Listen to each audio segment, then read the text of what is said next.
नमस्कार, इस कार्यक्रम में आपका स्वागत है। मैं हूं ईशा गुप्ता। बीटी क्रॉप्स को लेकर काफ़ी समय से फैली हुई भ्रांतियों पर बातचीत करने के लिए चंद्रशेखर आजाद कृषि विश्वविद्यालय के वैज्ञानिक डॉक्टर मुकेश मोहन आज हमारे साथ हैं। आइए हम उनसे बातचीत करते हैं कि क्या बीटी क्रॉप्स हमारे लिए लाभदायक है या फिर हानिकारक। डॉक्टर साहब, बीटी क्रॉप्स को लेकर हमारे देश में काफ़ी समय से बहुत चर्चाएं हो रही हैं, तो आखिर ये बीटी क्रॉप्स क्या है, इसके बारे में हमें थोड़ा विस्तार से बताइए। देखिए, ये जो बीटी क्रॉप्स हैं ये विशेष रूप से तैयार की गई एक जेनेटिकली मॉडिफाइड फसलें हैं जिनमें एक विशेष गुण होता है कि वो कीड़े मकोड़ों से फसलों की रक्षा करती हैं। ये जो बीटी क्रॉप्स हैं ये बैसिलस थुरिंजिएंसिस नाम के एक सॉइल बैक्टीरिया से निकाला गया जीन का इस्तेमाल करके बनाई जाती हैं। मूल रूप से ये जो बैसिलस थुरिंजिएंसिस से निकाला गया जीन है, जिसको शॉर्ट में हम बीटी जीन कहते हैं, ये एक ऐसा प्रोटीन पैदा करता है जो कि ये जो लाभदायक फसलों में होने वाले हानिकारक कीट हैं उनके लिए ये जहरीला होता है और ऐसे जो कीट हैं उनको नियंत्रित करता है। तो आप समझ सकते हैं कि ये जो बीटी क्रॉप्स हैं ये ऐसी क्रॉप्स हैं जिनमें नुकसान पहुंचाने वाले कीटों से अपने आप को सुरक्षित रखने की एक इनबिल्ट मैकेनिज्म मौजूद है। तो क्या ये बीटी क्रॉप्स अब हमारे देश के किसानों की ज़रूरत बनता जा रहा है? जी, कुछ एक फसलें ऐसी हैं जिसमें बीटी जीन का इस्तेमाल की गई फसलों का उपयोग बड़ा आवश्यक हो गया था। जैसे जो कॉटन की फसल है उसमें बॉलवर्म नाम का एक ऐसा कीट इतना ज़्यादा नुकसान पहुंचा रहा था कि किसानों ने सामान्य वैरायटीज़ की खेती करना बंद ही कर दिया था। लेकिन राष्ट्रीय और अंतर्राष्ट्रीय वैज्ञानिकों के प्रयासों से बीटी कॉटन की एक वैरायटी डेवलप की गई जो कि 2002 में किसानों की ज़रूरत को महसूस करते हुए सरकार ने उसके उत्पादन की अनुमति दी। और आज ये बताया जा रहा है कि किसान बीटी कॉटन को बोकर काफ़ी लाभ भी पा रहे हैं और इसका उत्पादन भी देश में बढ़ गया है। तो ये बताइए कि काफ़ी समय से कहा जा रहा है कि अभी भी इस समय भी कई बीटी की कई क्रॉप्स पे प्रयोग चल रहे हैं, तो वो कौन कौन सी फसलें हैं जिन पर अभी भी खेती हो रही है? जी देखिए, अभी 2011-12 में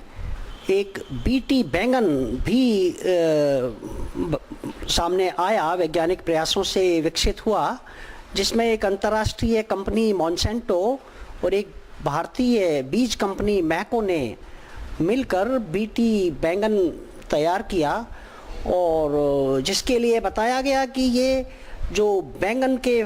फल को नुकसान पहुंचाने वाला एक फ्रूट शूट बोरर नाम का कीट है और उसको नियंत्रित करने के में बहुत प्रभावी है।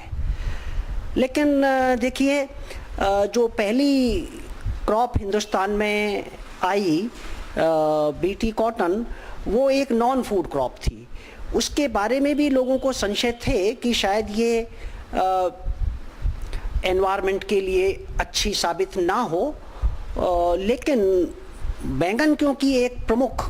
भोज्य पदार्थ है, एक बड़ी इम्पोर्टेंट क्रॉप है और पूरे हिंदुस्तान में इसको लोग खाते हैं, तो जाहिर है एक नई तकनीकी से तैयार की गई फसल जिसमें एक बैक्टीरिया से निकाले गए जीन का उपयोग किया गया है, उसके बारे में लोगों को संशय रहे हैं, थे और आज भी हैं। यद्यपि जो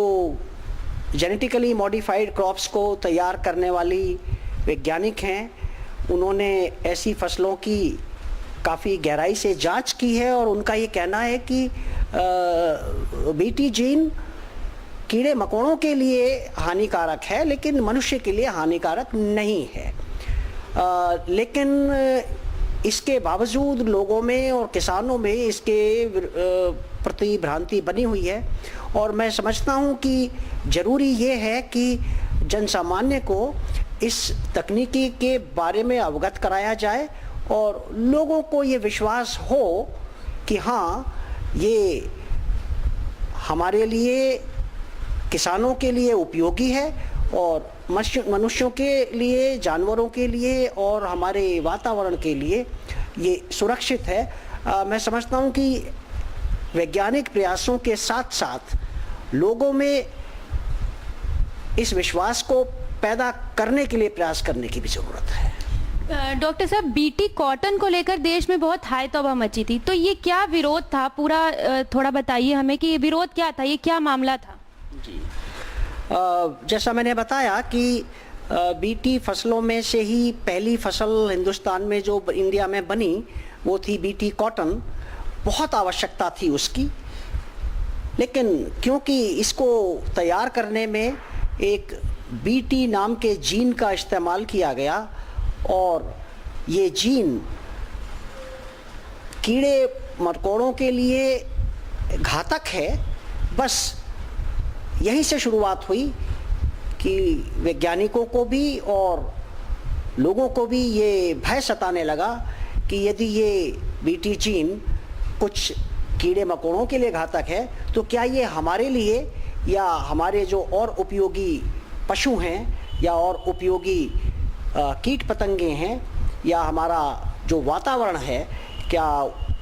उसके लिए भी सुरक्षित है अथवा नहीं। लेकिन क्योंकि जैसे मैंने पहले आपको बताया कि कॉटन एक अखाद्य फसल है,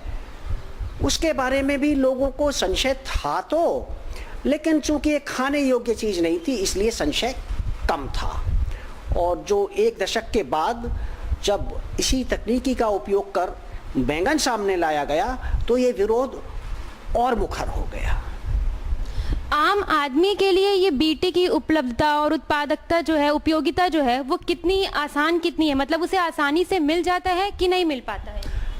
देखिए, अभी बीटी ब्रिंजल की या और किसी क्रॉप का तो सवाल इसलिए नहीं है क्योंकि अभी भारत में तकनीकी दक्षता तो है ऐसी फसलों को विकसित करने की, लेकिन ऐसी फसलें विरोध के चलते बाजार में अभी आई ही नहीं हैं और मुझे लगता है कि अभी समय लगेगा इनकी गहराई से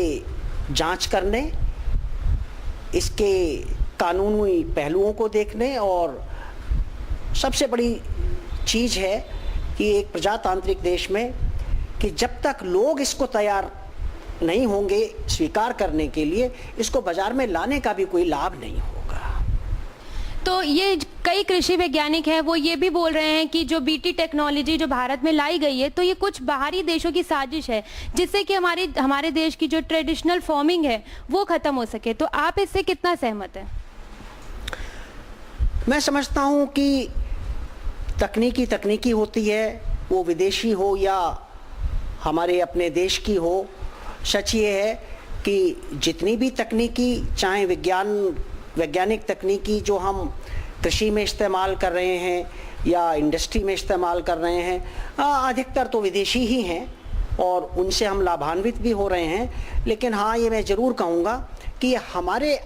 अपने विवेक पर निर्भर करता है कि ये हम जांच लें कि ये फसल, ये तकनीकी हमारे लिए कहाँ तक लाभदायक है और इससे जुड़े हुए नुकसान यदि हैं तो वो क्या हैं। डॉक्टर साहब, बीटी क्रॉप्स पर मौसम का कोई फ़र्क पड़ता है कि जैसे नॉर्मल क्रॉप्स होती हैं तो ज़्यादा बारिश हो, ज़्यादा धूप होती है तो उन पे नुकसान होता है, तो क्या जो बीटी की क्रॉप्स होती है उन पे भी कोई असर पड़ता है मौसम का? नहीं, मैंने बताया कि बीटी फसलें जो हैं वो एक प्रमुख इस उद्देश्य के साथ बनाई गई हैं कि ऐसी फसलें कीड़े मकोड़ों के नुकसान का शिकार ना हो। ऐसी और फसलें विकसित की जा रही हैं जो मौसम की मार को से कम प्रभावित हों, लेकिन इस प्रकार की फसलें अभी हमारे देश तक ना तो पहुंची हैं और कुछ शोध कार्य जरूर चल रहे हैं, लेकिन मुझे लगता है कि ऐसी फसलें जो बाढ़ से प्रभावित रहें, ऐसी फसलें जो सूखे से प्रभावित ना हो, वगैरह वगैरह, इस तरह की फसलें भी मुझे लगता है 1 या 2 दशक में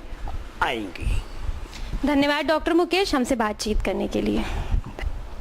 तो ये थे डॉक्टर मुकेश मोहन, जिन्होंने हमें बताया कि बीटी क्रॉप्स हमारे देश के लिए काफी फायदेमंद है, लेकिन अभी भी लोगों में इसमें संशय बरकरार है और सरकार ने इस पर फिलहाल प्रतिबंध लगा दिया है। अब देखना ये होगा कि बीटी कॉटन और बीटी बैंगन के अलावा क्या ये अन्य क्रॉप्स पर भी आ पाता है और सरकार इस पर अपना क्या रुख दिखाती है।